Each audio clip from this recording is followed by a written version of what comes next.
That's fine.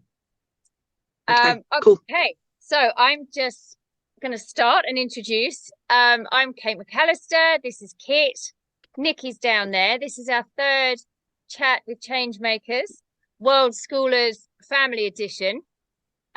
We've had two chats already. Lovely, long, wide-ranging conversations covering everything from homeschooling to who we are. And we've had a few questions have come in from the community. So what we're going to do today is just continue our conversation about what it takes to change the narrative on how family life should look, and see where it goes. So I will let Nikki introduce herself, and then we can reintroduce ourselves to Kit. Hi, Nikki. Hi. Okay, so I'm Nikki King. I'm English, obviously, but I married my American husband in 2009 and moved to the Mississippi Delta. And basically, over the last sort of 15 years or so, I've lived somewhere around the Mississippi River, between St. Louis and Memphis. And I currently live in very, very rural Arkansas in the middle of thousands of acres of cotton fields. Um, we have three children: Charlie, who's 12, Agatha, who's 10, and Alfie, bringing up the rear quite gloriously, is 7. Um, I've had them in a project-based learning school, um, which was very innovative. And then we sort of freaked out that, were we doing the right thing for them? You know, were they getting enough education? And we went to the other extreme and sent them to a Catholic, private Catholic school, where it was all about honor rolls and, very extreme education and a lot of sports, the very traditional American education. And then the pandemic hit, and I had what they would call here a come to Jesus moment, and realized that neither thing was right for our family. And so we started with the homeschool. We sort of merged out of virtual schooling into homeschooling. And then I didn't feel quite right with that. I was brought up traveling. My mum was a single mum. I was an only child. By the time I was 15, I'd been around the world twice: Australia, Fiji, Thailand, India, Singapore. I don't even know. My mum is, I don't even know where she is right now. I think she's in Ethiopia. She's in Ethiopia, on a single female at 75 backpacking tour. So that was the way I was raised. And my kids had only ever been to Florida in the car, which is about an 8-hour drive. And I just was like, what am I doing? And I met a lady on a crazy road trip that I decided to do last minute down into Florida. And she just happened to be in Florida on her way to the Hive. And she was from about 2 streets away from my best friend in England. So when we got talking, there was this connection there. And then I ended up in the Hive, and the rest is history. And basically, me and the kids have been traveling for the last almost 2 years, 2.5, oh God, 2.5 years. Yeah. So, yeah, that's us. Amazing. Thank you. Kit, it In a just suddenly nutshell. strikes me that like Nikki is our daughter's grown up. Yeah, probably. We were having a Poor you. conversation about being only mothers with only daughters and traveling, and that thing of what you have on one side, you miss out on other things because you have this, you can't have this, and we were just having a conversation about that. But it's super interesting that you, as a child, experienced this. I would like to hear more about that. Yeah, my mother has bookcases of photo albums of us all over the world. Or like, just at some point I am going to, she's very quiet. She's at the stone cold opposite of me, very, very quiet, doesn't say much about anything. But one day I am going to get her to sit down with a dictaphone and some post-it notes and go through all of these photo albums, because the story, like, she'll come out with just some stories about places, and I'll ask her, you know, did you take me here when I was little? And she's like, yeah. But you didn't Yeah, go to school? Oh yeah, I went to school. It's a very strange juxtaposition, actually. She's a pharmacist, and I went to a very traditional school. I was in a private school till I was about 11, and then I transitioned to a grammar school. I don't know if you know what that is. It's a state-run school, but you have to pass an exam to get into it. It was an all-girls school. At the time, it was in the top 100 schools in the whole of the UK. So I had a very traditional, very academic upbringing. But man, as soon as that weekend let out, we were in the car to the airport, and we were, you know, if it was a long weekend, we'd been in Paris or Barcelona or Greece. If it was half term, we might go a little bit further afield. But summer holidays, 4 or 5 weeks, yeah. Australia, Brazil, Africa, all over the place. Yeah, So you had my mum's both words. itchy feet. Yeah, I had not quite as extreme as what I guess you and Kate are doing, because she did sort of maintain that very traditional role. I guess she's doing what I'm doing now, you know, like I work, hence the lifeguard thing. I work to pay for my travel habit, then I go travel, and then I come back and I work some more to earn some more money to go travel again. And that's what my mum did.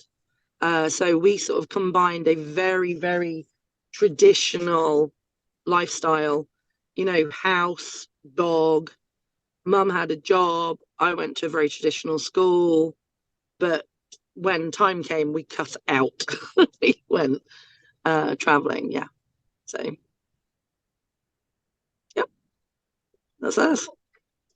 Yeah, I'm still trying to find balance.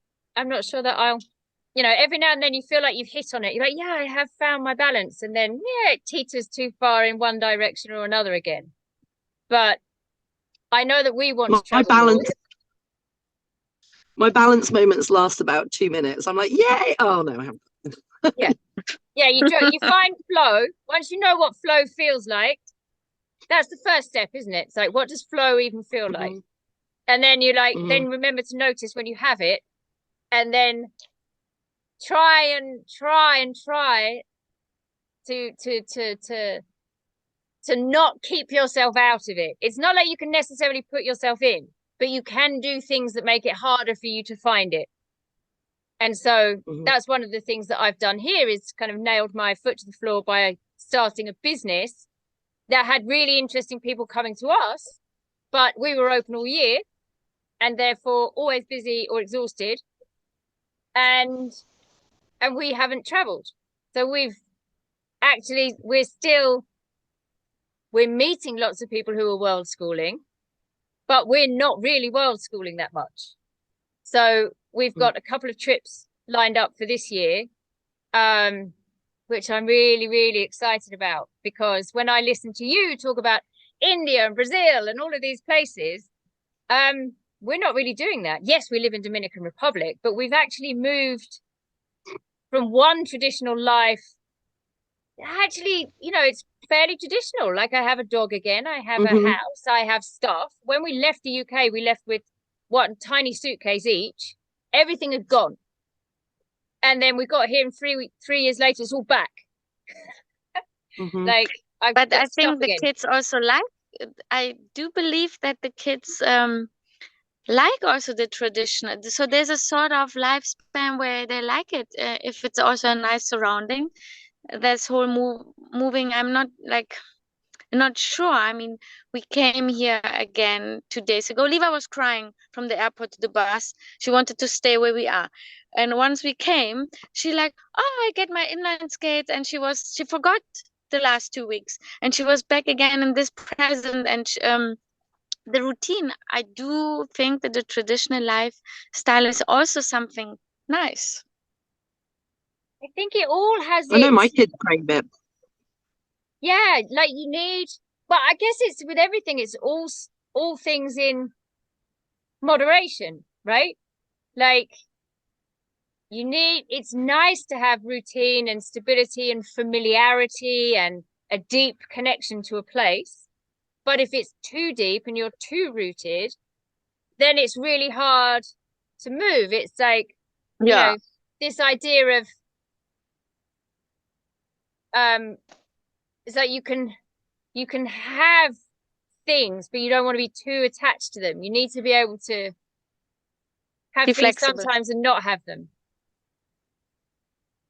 No, I think what's perfect is that you have a stable base, which is interesting, right? I mean, I have to say, this place here where we are right now is pretty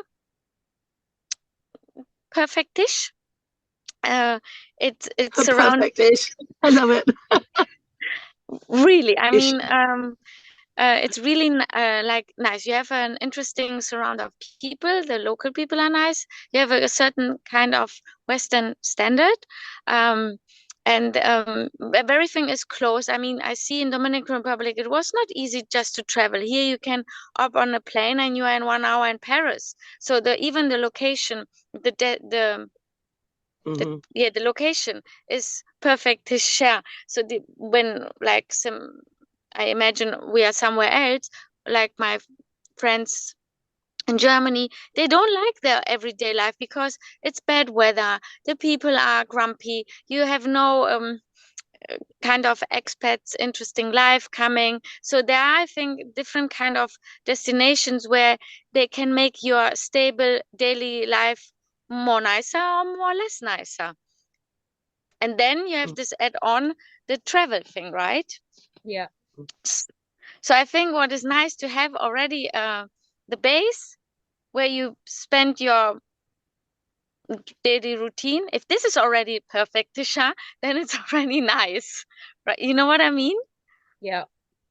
Like when my daily life in Germany was, it was not so interesting because the people around us, the the weather, the traditions.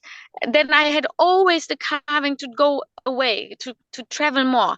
But when I changed and I looked like even in Dominican Republic, but there I also had this feeling I want to be closer to museums, to culture life, right? So here where we are right now, it's a good place to be for longer, like to have this daily life, because the surrounding is so interesting. It's European, but it's also Arabic. You have a total mix of everything. It's super interesting. And then of course this all nice people here. Yeah, so and the food and the weather and but no water. Oh no, I couldn't manage without water. Perfect-ish. Like Look, what I mean, you have ocean, but it's not raining like yes every 6 months.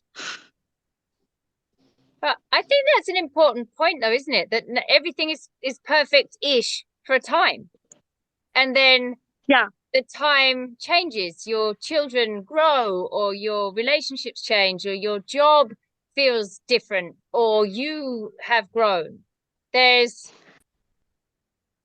like when to move, when to stick, when to twist, and how do you know?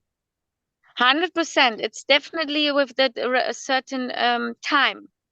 What's right now, I would maybe not be here if I have no child. Like, I mean, that's definitely the time frame you have right now. And if we have the blessing to choose and to make it even happen, that's really nice, right? That we can do it. Not I think that's everyone can do part of that. the reason. Well, I think that's part of the reason. Like, I have a lot of friends. I have girlfriends that I've been friends with since I was 3, 4, 5 years old. So, 20 years, maybe. No, I've got friends who I've been friends with for 40 odd years, and they have children the same ages as mine, very almost, I mean, some have almost got the same birthdays. And even, I think I've had this conversation with Kate, even about 3 or 4 years ago, I had a girlfriend who went to school with us as well. She was part of our big group. She didn't have any children. And she was living corporate life, earning 6 figures, earning all this money. And then she had some kind of, you know, whatever you want to call it, breakdown, aha moment, whatever it was. And she cut out of life and she basically just went traveling. And she also started like selling something, you know, on these pyramid scheme things. And she basically told a lot of us that we weren't living life, that we needed to just cut out, we needed to do what she did. It was so freeing, we need to just get up and go. And I remember having this conversation with a really good girlfriend of mine, and we both sat there and were like, we can't do that. We've got mortgages, we've got children. Like, this is not how life works.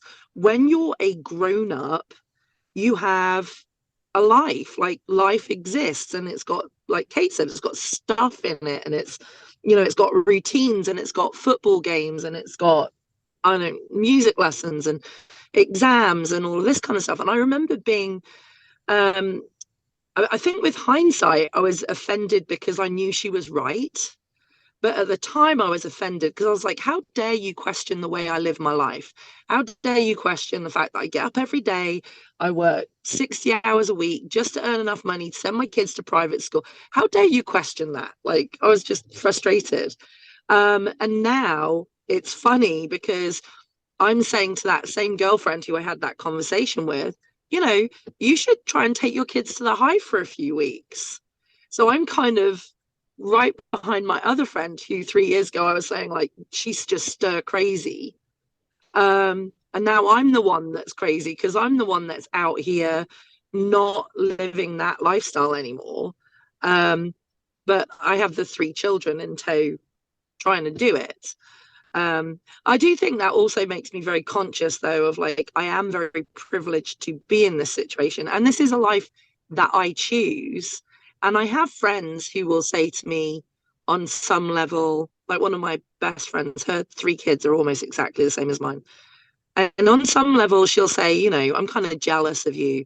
But it lasts for about 2 seconds in her brain.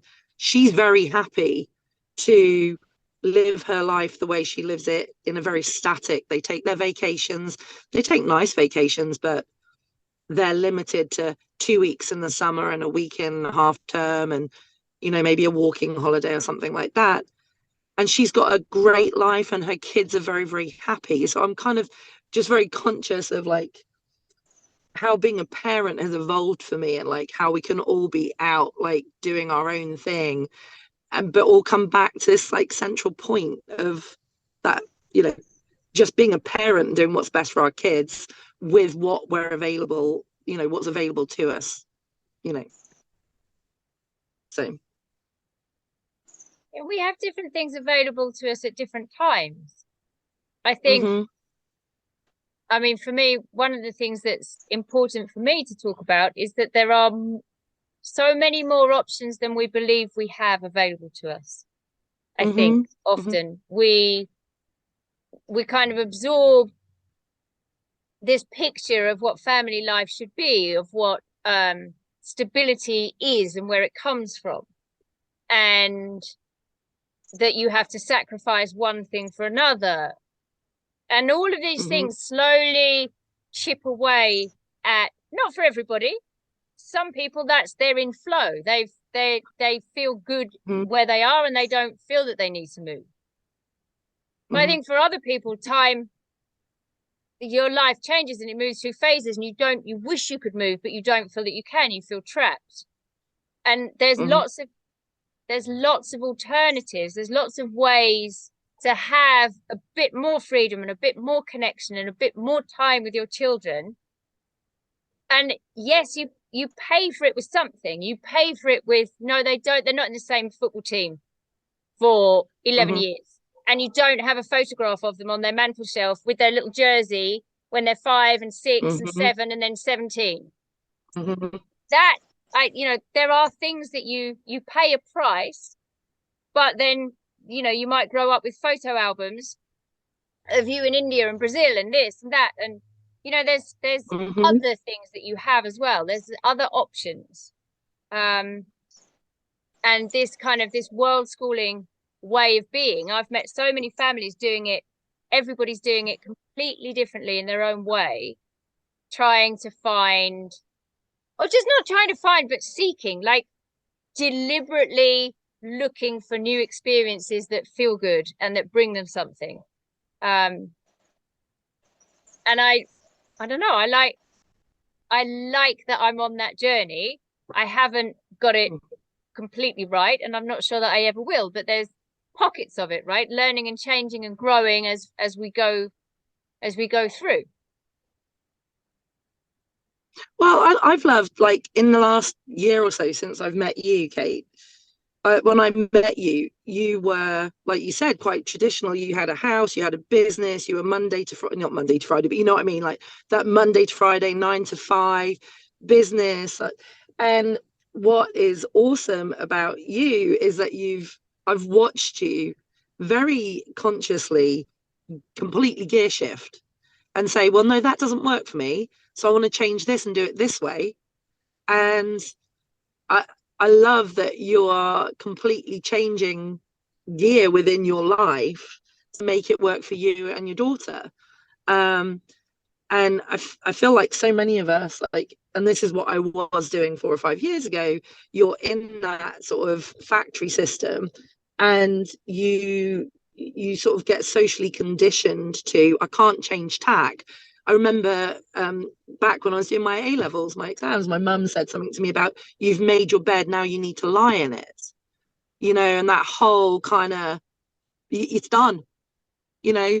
I'm like, sometimes I look at myself, I'm 44, it's too late, I can't make any, it's that's it, it's done, that's life. And then I have to stop and look at myself and say, well, wait a second, it's really not, is it? Because you know, hopefully I've got a few years left, and you know, I've changed gear so many times in my life. I can do it again, and I will be fine. It's not going to kill me. I can make these changes.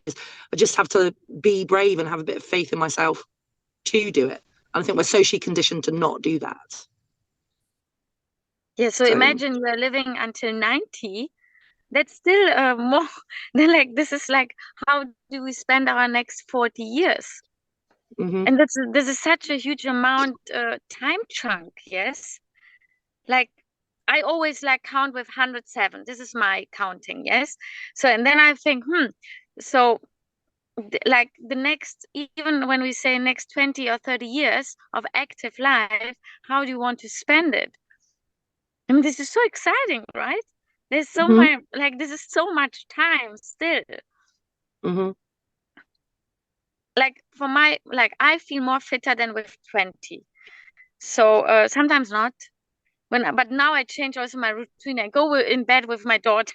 So we go in bed to 9:30. And then I wake up at 5. And everything changes to have this time of time, right? But I really think, okay, what I'm going to do the next 20 or 15 years, even if I don't know how long I'm going to live, but I'm trying to stay optimistic, and I think, okay, the first 25 years or 30, it was like totally not even conscious, I would say. I don't know what I did. I think I was working towards being this age. Like, trying to make decisions at 20 because I thought I knew who I would like to be when I was 50. And I remember it shifting, right? I remember when it shifted. I had this vision of myself in my 40s when I was 20 of who I was aiming to be.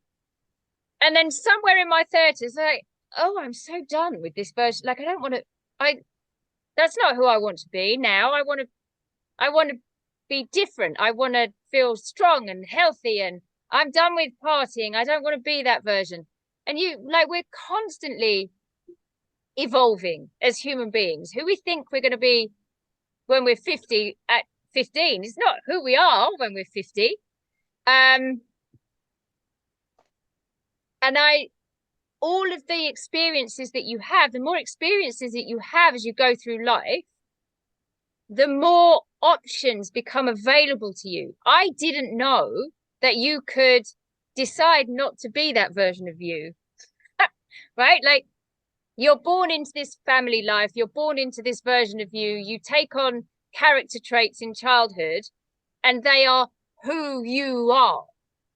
They don't have to be. Mm-hmm. You can, if something is not working for you anymore, you can stop doing it. And if you see something in somebody else that you aspire to, you can figure out how to get it.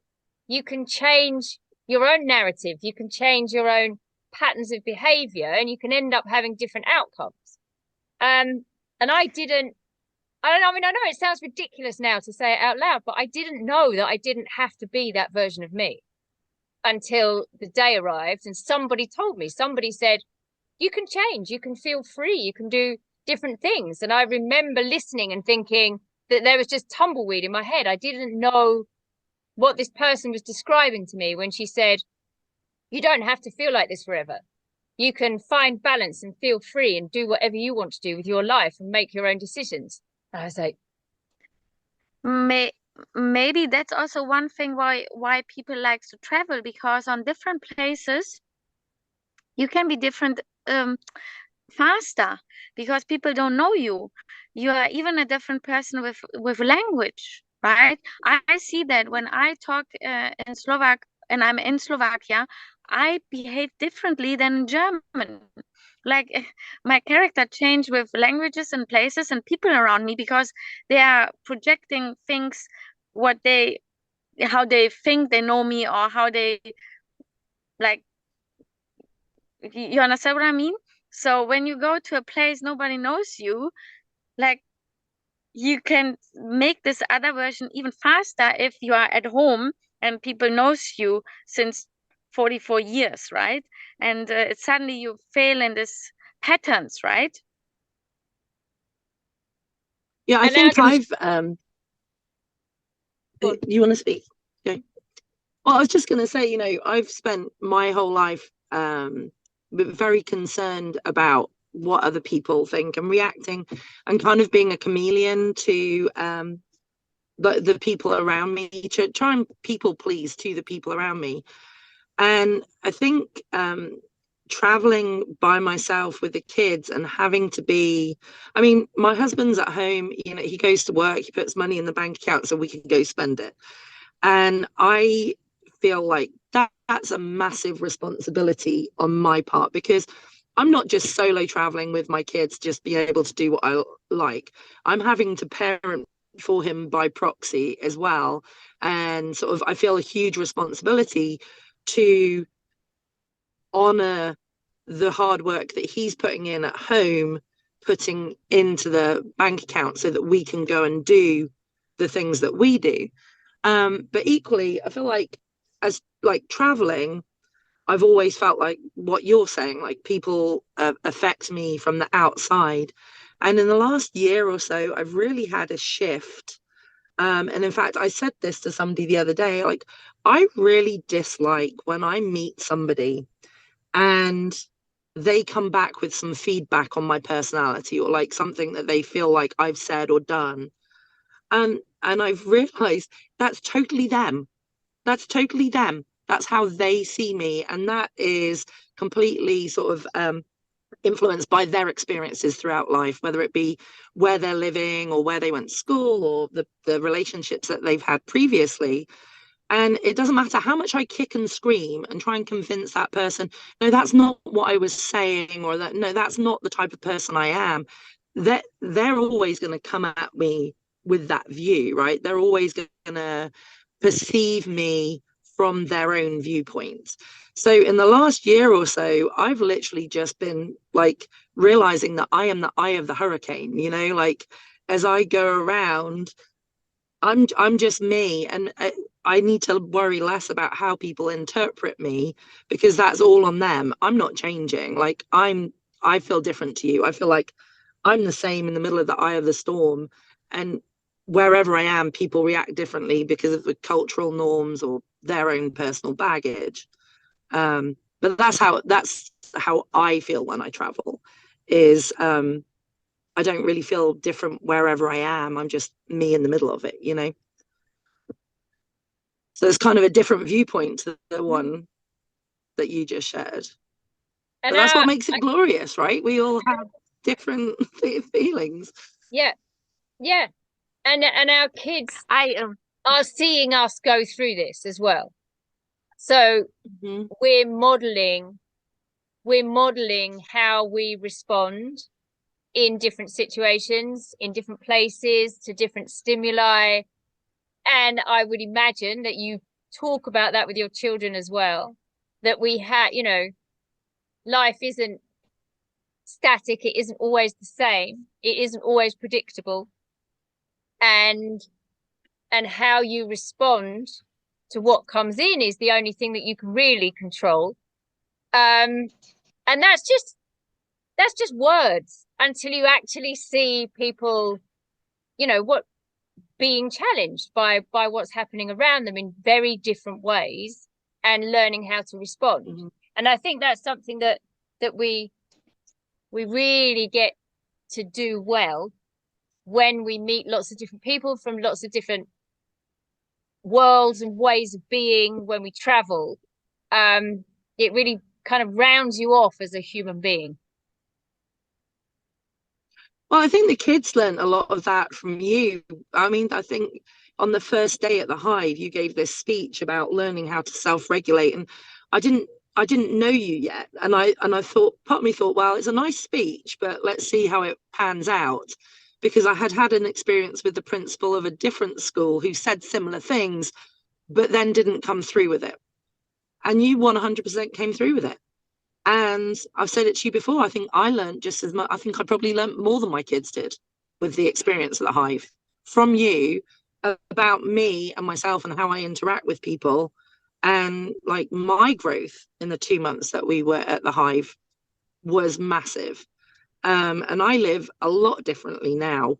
But it's such a pleasure to watch my kids, because hang on, somebody's trying remind me. It's such a pleasure to watch my kids, and they're able to self-regulate now.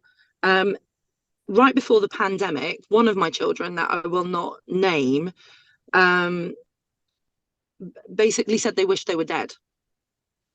And as a mother, for your small child to say that they wished that they were dead. Now, I don't know if that child understood what they were saying, or whether they were just trying to communicate a feeling of ill mental health. I don't know if death was actually what they were trying to communicate, but there was certainly a very deep-seated mental health cry for help from my child. And since we've been doing everything that we've been doing, I don't hear those cries anymore, because I think it was the confinement that I had felt at certain parts through my life that have made my mental health bad. And my children are very like me, and they need to get outside of the box because their brains don't work the way the box wants them to. And being outside of that box allows them the freedom. And when they're not confined, I always talk about like being a caged animal, you know, like whenever I feel trapped or caged, it just makes me crazy. Like if somebody's telling me what to do, or if I'm in a place where I don't want to be, and I just feel trapped, I act kind of, and I think that's what my child was doing. And as soon as I removed them from that environment, and I removed those expectations and those layers from them, and I just gave them the freedom to be themselves and to express themselves and to explore life and their personalities more freely, they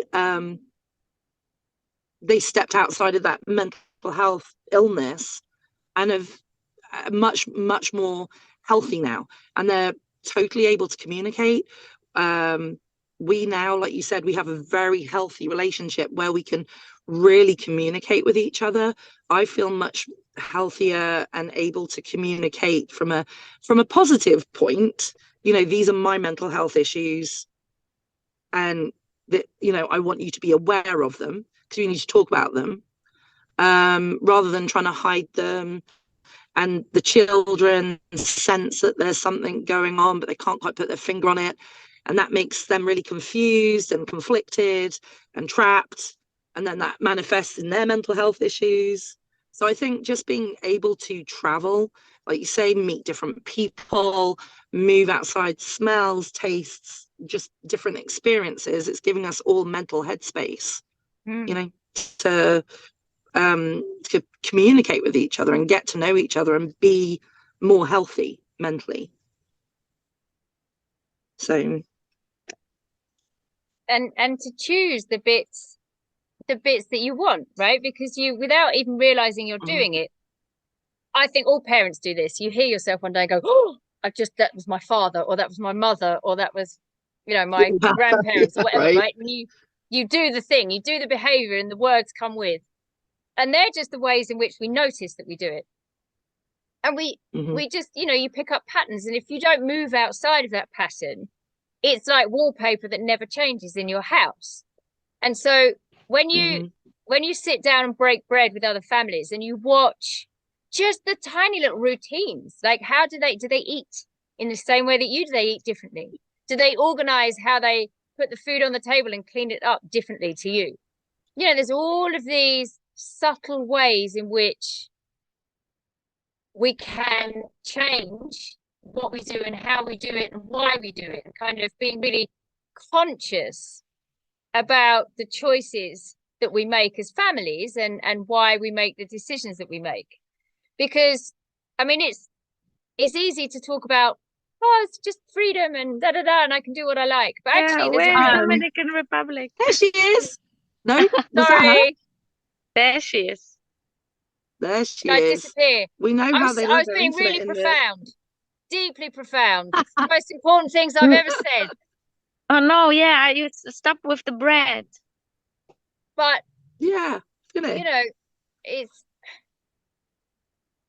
these things are important. Being able to talk about how we feel and believe that if we're really deeply not happy with how we're feeling, that we have the capacity to change things. And I was just saying, it's easy to be flippant and look at it from I get to travel all over the world. But actually, I think most of us chose this life because we wanted to make sure that our children felt healthy and free to be who they are, free to be themselves, able to figure out who they are and what they need in order to feel healthy and well.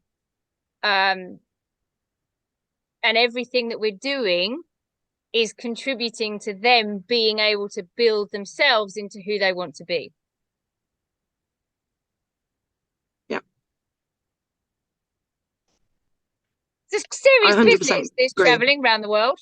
Yeah, and it's hard. It's so funny. I have people say to me, oh, I'm so jealous. It's so wonderful. And I'm like, I'm jealous too. Because when you're in the moment, it's hard, right? Like, especially traveling with 3 small people.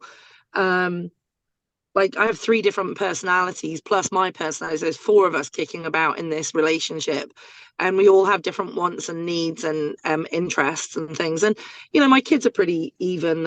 They all like museums. They all like art. Well, I don't know if Alfie does, but he kind of trots along because he's just happy-go-lucky where everybody else is. But people will say to me, oh, I'm so jealous. You're so, your life. And I'm like, yeah, I'm jealous in the moment until I get home and I'm able to sort of stop for a second and look at all the pictures and go, oh, yeah, that was great. But in the moment, it's a lot. It's, I wouldn't change it. I wouldn't change it for the world, but it's a lot when you're on the move. And I think people don't always necessarily give the credit to that, like how much brain function it takes. Like, did you watch the show with Chris Hemsworth about aging? And one of the shows was all about him and his friend. They were talking about like his family's predisposed to Alzheimer's, I guess. And the neurologist, I think it was, basically told him, you need to use your brain. You know, people, especially nowadays, are so focused on their phones, they can't do anything. Like, I can remember my telephone number from when I was 10, but I can't remember my husband's telephone number now. Because it's in my phone. All I have to do is say, hey, Siri, call Matt. I don't even have to look at my phone. I can literally just speak and it calls him. And they basically, this neurologist told him and his friend to go out with a map into the outback and find his way home. And I thought about it, and me and the kids, like, we travel in like cities a lot as well. And it was great when we were in London, just we were there for the coronation. And I was kind of tired. You know, we had been in England for 4 months. We'd come back to America for like 2.5 weeks. And then we'd gone back to England for another 2.5 weeks. So kind of, I was knackered. And there was one day we were trying to get somewhere. And I was just looking at the spaghetti pile of the tube map. Like, I just can't even. And Charlie's like, no, look, we need to go down here. We need to go to bank. Then we need to walk over to this station here. And then we'll get on this. And I was like, dude, you got it. I'm behind you, man. And he led us, my 12-year-old, led us clear across London through like 3 different tube stations on 3 different trains, this line, that line, this line, very confidently and perfectly. He wasn't relying on a GPS. He wasn't relying on a map to get him where he needed to be. And when we were in the Dominican Republic, he was my co-pilot. He sat in the side of the road, in the side of, you know, and you lose internet wherever you are. So you're having to look at the map and figure out where you are and figure out how to get to the next place where you want to be. And I think kids now are not doing that. And I think us as adults, our generation is in a weird juxtaposition. Like, we were raised without technology, but now we have technology. And I feel like, you know, brain cells are dying off exponentially because of my phone. It brings wonderful things and I'm glad to have it, but like, there's not that balance there. And I'm really conscious with my kids of making sure that they have that lack of technology balance. And it's good for them. Like I said, he got us all across London in a tube and it was great. I don't know how many other 12-year-olds could do that. Matilda probably could, of course, but you know,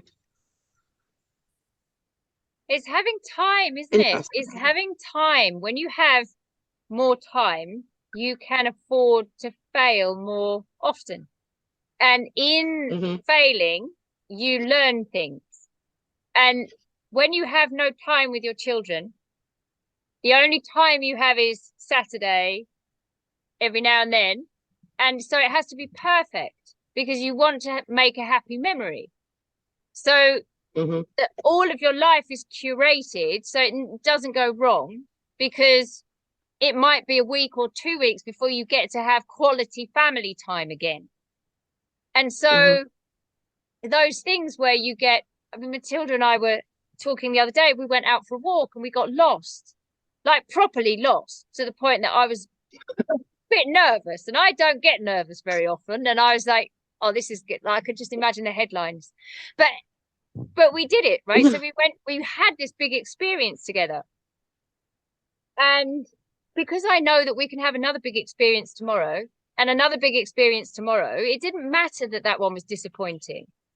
And so all of these little, they're not little, right? This is the big stuff. Being able to manage big disappointment is a big thing to be able to do. And the more time you have with your own children and the more experiences you go through together, responding to challenges and responding to experiences and learning in the moment and talking it through afterwards, like, that stuff is gold. I don't know that I had anywhere near as much time to do those things with my son when I was living a much more traditional life of going to work and seeing him at dinner time, arguing over who was going to do the washing up. And then that was that. And I really, really appreciate that I get to have this time with her, that I get to do those things and have disappointments and fail and start again, because I feel really confident that when she grows up into a young woman, she'll be confident to go off out into the world and know that it doesn't need to be perfect, because it will be okay, because she has the confidence and the skills to think her way or talk her way out of a challenging situation that she doesn't want to be in, or think her way and talk her way into an interesting experience that she wants to have. Mm-hmm. That's an interesting point you said. I never thought about it, because for us it was normal, this whole time thing. Because since Levi's born, she's now 7, we always had this time, like lots of time and lots of space to have our daily life. I never thought about it. Like, yes, what a present. Has she ever 7. been to traditional school? Has she ever been to traditional school? What age would she have started if you were living traditionally no, in in Germany your with country? 6. Yeah. Okay. So she would have only just started. Yes. Yeah. But yeah. So like where we are, it's like 3. Some kids are in school yes. by 3. Yeah, England 3. It's crazy. Like Germans, Finland is 7 years. Slovakia, Yeah. Germany is 3. And even Spain, I was wondering, even Spain starts with 3. Like really academic. They put 3-4-year-olds sitting down with books of astrology. And I'm like, woo. Like I thought German, because I thought it's normal with 6. And then I found out about UK. Then I found out, I think that's like super crazy. Yeah. I was with my oldest when he was 2.5. He knew his whole alphabet. He knew his phonics. He could count to 100. He knew my telephone number. He knew my address. I mean, he could barely talk. He was barely potty trained.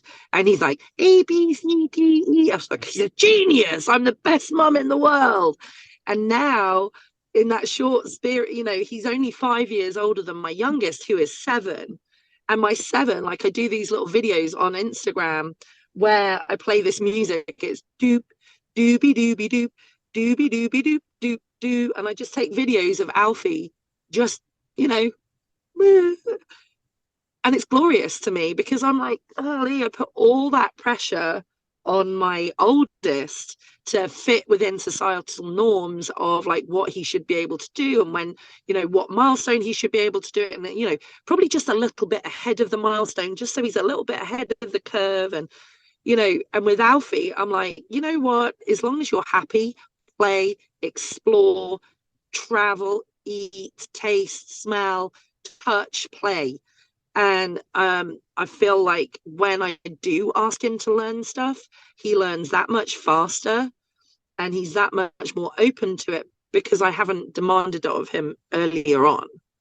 Yes, and the question is of purpose of life. I mean, what's really purpose of life? It's like having the time and space, and the whole, like, especially the hardcore traditional school system, there's no space. I mean, when I see in Abu Dhabi, the children, 5-year-olds going on a school bus at 6:30 in the morning, 5-year-olds, like they have a full working week, sitting in the bus for 45 minutes, and they come back at 5 or 6, and I mean, that's their life.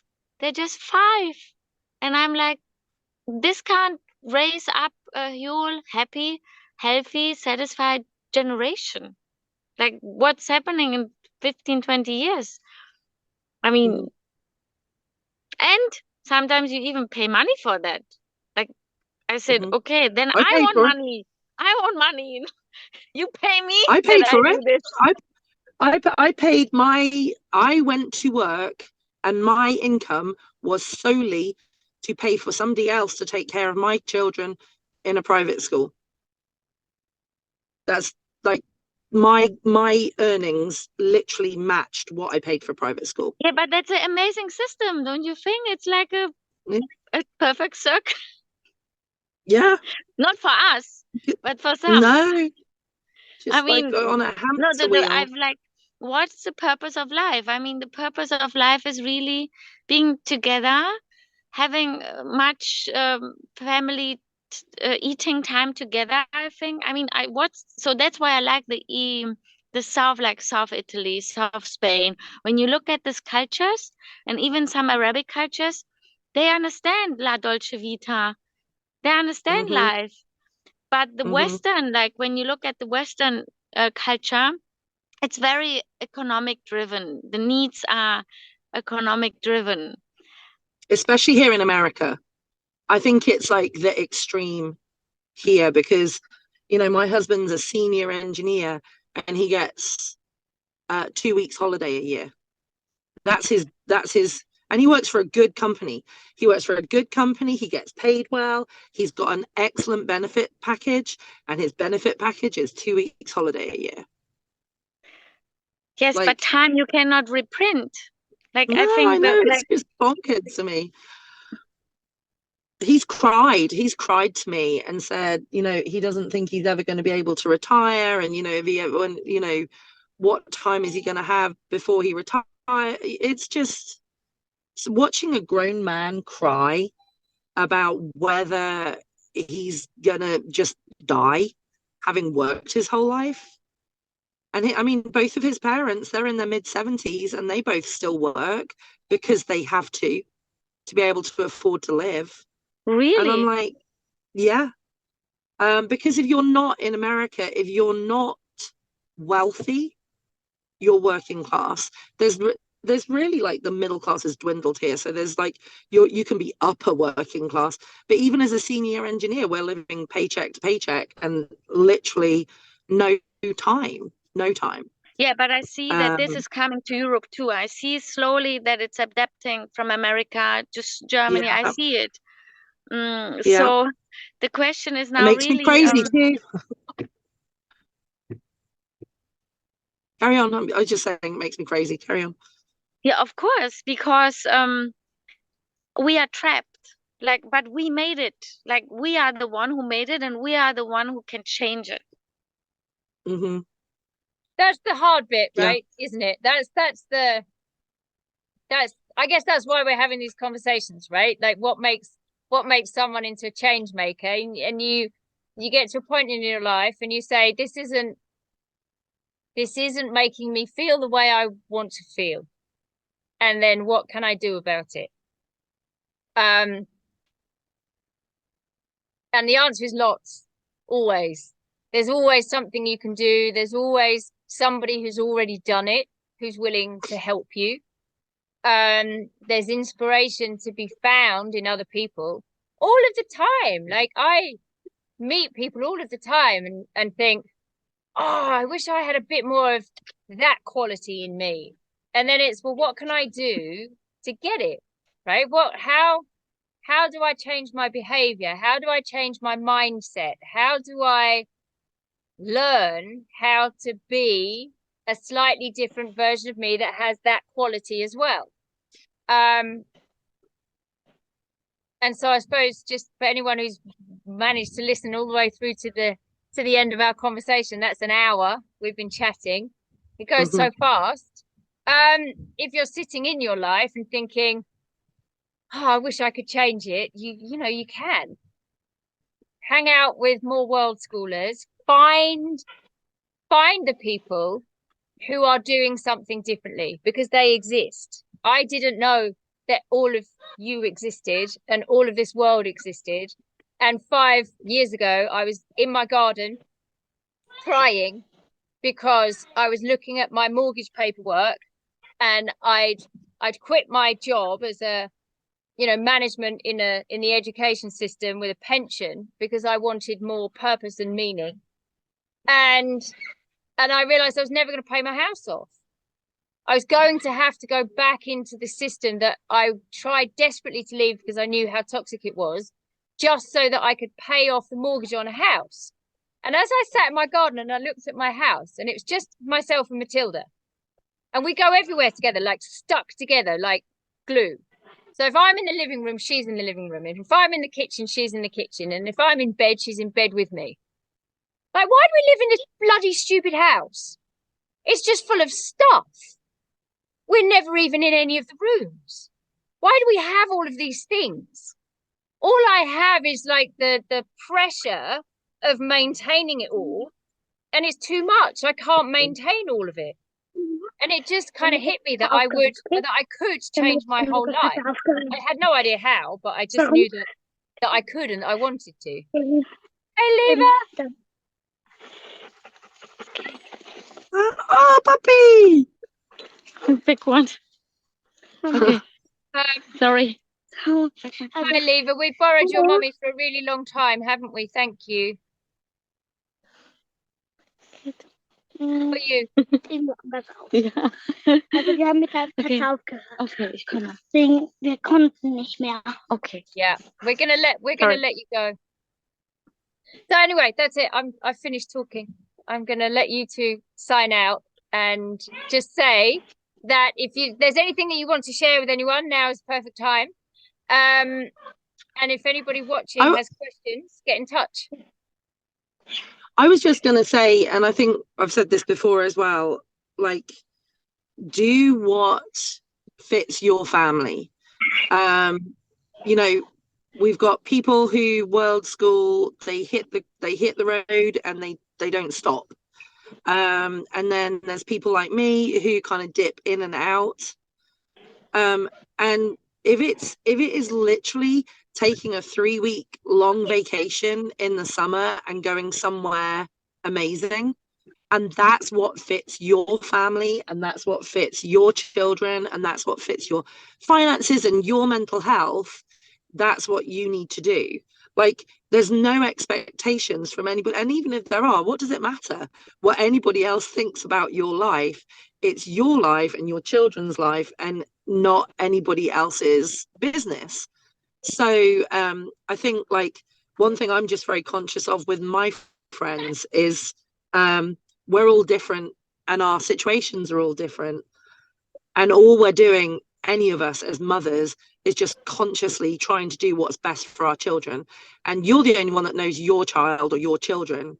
No, and you know, Kit, it doesn't matter what you think of my children, it doesn't matter what I think of your child. That's your place as her mother, it's my place as my children's mother. And you just do what's within your family's abilities.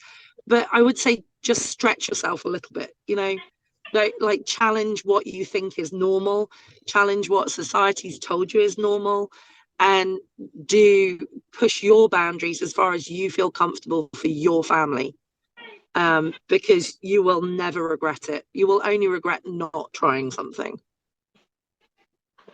100%. 100%. You regret what you don't do. That's true. Mm-hmm. Yeah. I'd rather do something and regret it than not do something and regret not doing it, you know, for the most part. Depending on how bad it is. No, that's just straight. But at least it was fun. Yeah. So and when it's not fun, you learn something, right? You learn something about yourself. Exactly. You learn something about other people. You learn about what you can and can't put up with, or what you will or won't put up with. Mm-hmm. And all of these things help you to feel more in balance, you know. Yeah. So, well, thank you very much for giving up a chunk of your Saturday to chat with me about making change in your life. I hope you both have a lovely rest of your Saturday morning in America and afternoon in Europe. I've got a pool to clean, Kate. Thank you very much. It was lovely chatting to you. No, I know. It was nice to meet you, Kit. Thank you very much. See you soon. Lovely chatting. Bye. I'll speak to you all soon. Take care. Bye. Bye, Kate. Love you. Bye. Love you too. Bye. Bye.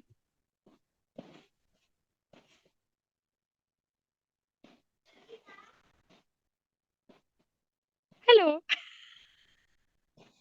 I'm gonna go. Bye.